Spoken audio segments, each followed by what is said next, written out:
स्थानिक गुन्हे शाखा कोल्हापूरकडून एक चांगली डिटेक्शन आज झालेली आहे.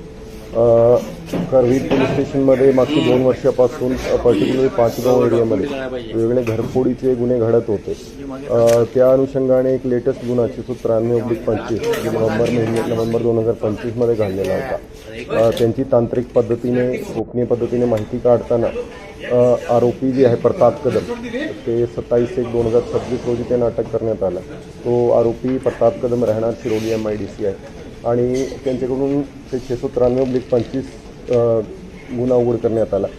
त्यांच्यासोबत आणखी 13 गुन्हे म्हणजे असं एकूण 14 गुन्हे जे करवीर पोलीस स्टेशनला 2023चा एक गुन्हा आणि 2025चे 13 गुन्हे असे टोटल मिळून 14 गुन्हे उघड करण्यात आले आणि त्यांच्याकडून जवळपास 23 तोळे सोना आणि 3 किलो चांदी असा टोटल मुद्देमाल 44.5 म्हणजे जवळपास 45 लाखाचा मुद्देमाल त्यांच्याकडून हस्तगत करण्यात आलेला आहे. मूल गुन्ह्यामध्ये आज आरोपीची MCR झालेली आणि पुढे पण आमचा तपास चालू आहे.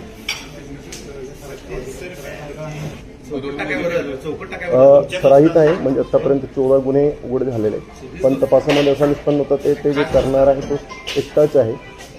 जे सगळे गुन्हे त्याने केले एकटेच आणि ते सेम मोडसने त्यांनी गुन्हे केलेले.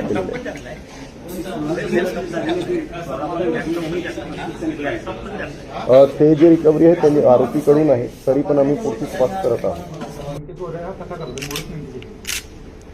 मोडस जे घरचा लॉक फोडून आतमध्ये प्रवेश करून जे घर बंद होते आणि बाहेर कुलूप होतात ते कुलूप फोडून आतमध्ये प्रवेश करत होते.